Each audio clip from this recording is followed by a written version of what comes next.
Bonjour, si vous ne me connaissez pas, je m'appelle Louis, j'ai 17 ans, je suis haltérophile depuis maintenant 2 ans.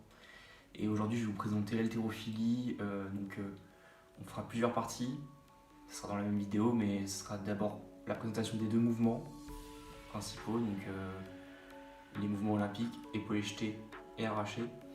Ensuite, les mouvements dérivés, qu'on appelle les semi-techniques, parce qu'on sous-entend en fait que les techniques, c'est les deux mouvements olympiques. Et ensuite, on verra les différents renforcements spécifiques pour l'haltérophilie et un peu plus général.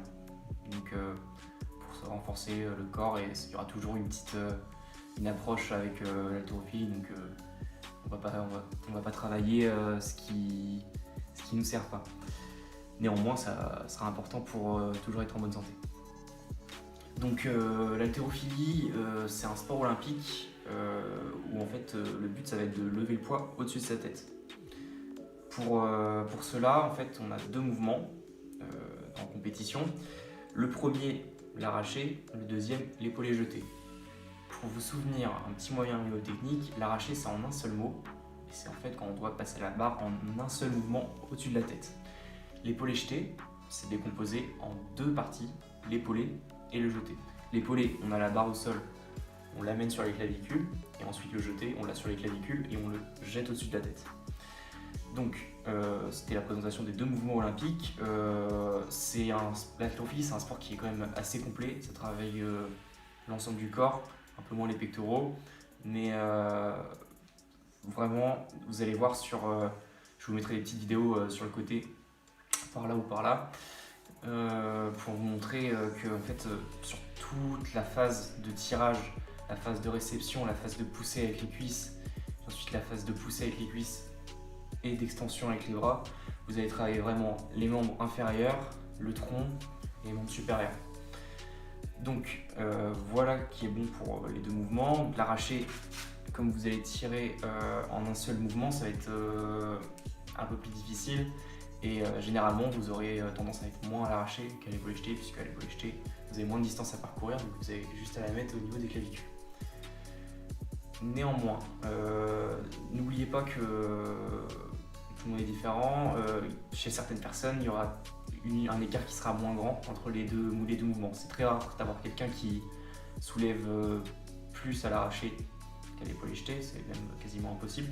Mais chez certains, l'écart est quasiment minime, voire inexistant. On va passer maintenant aux semi-techniques. Alors les semi-techniques, c'est un dérivé du mouvement principal. Donc, il y a des semi-techniques en arraché, des semi-techniques en épaulé et des semi-techniques en jeté. En fait, ces semi-techniques, ils ont pour but d'améliorer la posture généralement, ou de renforcer une partie du mouvement. Donc les semi-techniques, c'est toute cette panoplie d'exercices qui va permettre de faciliter une partie du mouvement. Donc en fait, je ne sais pas si vous avez par exemple la chute en arraché, vous tirez, vous envoyez la barre au-dessus de la tête, mais quand vous chutez, vous avez du mal à la réceptionner. Donc à léger ça va, mais à lourd c'est vraiment compliqué, et du coup ça vous fait rater des barres bêtement. Vous allez travailler généralement sur du passage ou de la chute ou des flexions d'arraché. Et en fait, tout ce travail va servir à vous faciliter le mouvement. Donc en fait, vous travaillez une partie spécifique afin que sur le mouvement global, ça soit plus simple. Donc le semi-technique, c'est vraiment quelque chose appliqué pour que vous progressiez sur les mouvements plus globaux. Donc pour les semi-techniques, je pense qu'on est à peu près bon. Et maintenant, on va passer un peu plus sur la partie renforcement. C'est une partie qui ressemble beaucoup plus à la musculation, puisque c'est beaucoup moins technique, il y a moins d'apprentissage à faire. Ça reste des mouvements qui sont relativement complets, mais on va dire qu'il y a beaucoup moins cette notion de trajectoire, et il y a beaucoup moins de choses à prendre en compte. Donc pour les mouvements de renforcement spécifiques, on retrouve tout ce qui est tirage lourd ou tirage haut. Tirage lourd, en fait, c'est un peu comme un soulevé de terre, sauf que en fait, on fait une triple extension. Qu'est-ce qu'on entend par triple extension? Au soulevé de terre, quand vous tirez la barre, généralement, vous fixez et ensuite vous bloquez pour ensuite relâcher la barre après. En haltérophilie, pour retransmettre les forces et réussir à mettre de la vitesse, on met une triple extension, c'est-à-dire qu'en fait, quand on arrive au niveau du point de contact, au milieu des cuisses à peu près, ou un peu plus haut, on étend en levant ses épaules et en levant ses chevilles, en faisant une extension avec les chevilles. Donc en fait, ça permet de rajouter une notion de vitesse afin que la barre puisse passer plus facilement au-dessus de la tête ou au niveau des clavicules. Donc le tirage d'épaulé, tirage lourd d'épaulé ou tirage lourd d'arraché, c'est vraiment ça cette différence en fait, c'est que vous allez avoir cette notion de triple extension, vraiment mettre de la vitesse, avoir un changement de rythme, mi-cuisse. Ensuite on va avoir les tirages hauts. Tirage haut, là c'est un peu comme le tirage lourd, sauf qu'au lieu de vous arrêter au niveau du bassin ou du bas de votre ventre, vous allez vraiment chercher à tirer la barre jusqu'au niveau du plexus, voire plus haut si possible. Donc le tirage haut en fait c'est forcément quand vous devez tirer la barre un peu plus haut, vous devrez mettre un peu moins lourd que votre tirage lourd, mais ça vous permet en fait de vraiment avoir cette notion changement de rythme, trajectoire, vraiment pas avoir la barre qui part trop devant, pas avoir la barre qui monte pas assez haut, c'est vraiment se forcer à tirer jusqu'au bout. C'est vraiment un bon complément pour l'haltérophile parce que si par exemple il fait que du tirage lourd, et ben, il aura tendance à s'affaisser et peut-être pas s'affaisser mais ne pas faire cette triple extension et du coup ne pas pouvoir passer en dessous après parce que ce qu'on cherche, comme je vous ai dit, les exos de renforcement spécifiques, c'est toujours appliqué vers l'haltérophilie, donc il faut toujours se dire que notre but ça va être de passer en dessous de la barre pour les mouvements techniques, donc on essaie de se rapprocher le plus du mouvement. Ensuite, on a aussi les flexions, donc ça c'est squat, flexion de jambes, donc squat, front squat, squat nuque. C'est un mouvement polyarticulaire qui travaille les cuisses, le gainage, c'est vraiment des mouvements qui sont aussi complets que les mouvements techniques, mais c'est vraiment plus du renforcement, dans le sens où vous n'allez pas avoir de passage, la barre elle sera sur votre nuque, elle ne devra plus bouger, ce sera vraiment juste vos muscles qui vont travailler. Et ensuite, je crois qu'on est bon pour les exercices spécifiques. Ensuite, on sera sur des exercices qui sont un peu plus sur un renforcement général. Donc là, ça va être, on va retrouver en fait des positionnements d'haltéro, mais plus pour renforcer vos membres supérieurs, votre aisance. C'est vraiment du renforcement appliqué au mouvement. Donc notamment, je pense là de tête, au tirage de bras d'arraché. Tirage de bras d'arraché, en fait, c'est quand vous avez une barre. Mais vous avez vos mains en position d'arraché, deux écartements de main.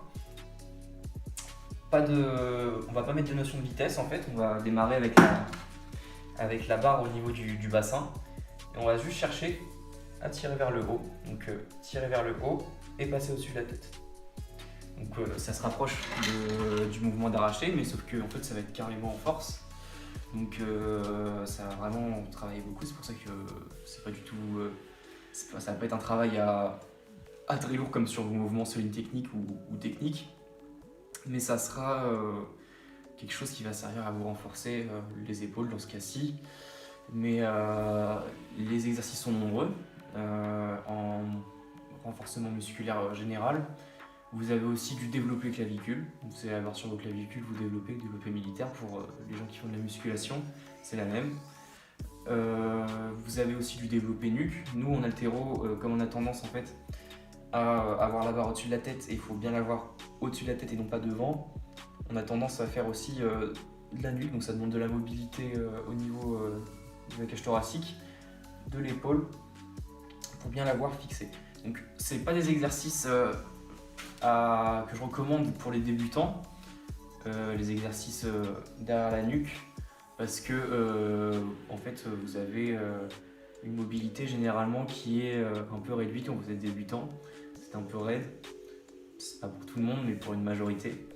Donc vraiment testez, si vous avez un coach dans votre salle, demandez-lui, il saura vous conseiller, mais essayez par vous-même, essayez par vous-même aussi. Si vous avez des bons ressentis, continuer. Si c'est vraiment facile, vous montez les charges. Mais restez toujours progressif.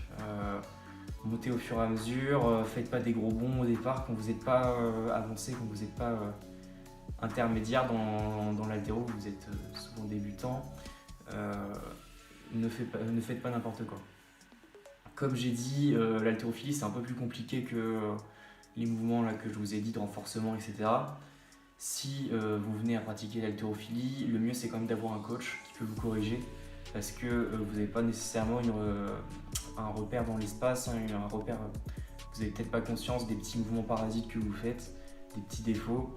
C'est pour ça que c'est bien si vous avez un coach qui vous corrige. Si vous n'avez pas la chance d'avoir un coach, vous filmez. C'est super important pour la progression, pour n'importe quoi. Se filmer, en fait, ça permet de voir ses petits défauts et de corriger. Rien qu'en voyant ces petits défauts, en fait, la prochaine fois, on se focalise. Même sans se focaliser, en fait, naturellement, on va se dire ouais, c'est vrai que la dernière fois j'ai fait ça, hop, ça va se corriger naturellement. Et si ça persiste, faire du travail spécifique, du renforcement, des semi-techniques pour corriger ces petits défauts. Voilà, donc je vous remercie d'avoir regardé la vidéo. C'était peut-être un peu long, je vais essayer d'illustrer afin que ça soit un peu moins chiant à regarder. Et je vous remercie d'avoir écouté.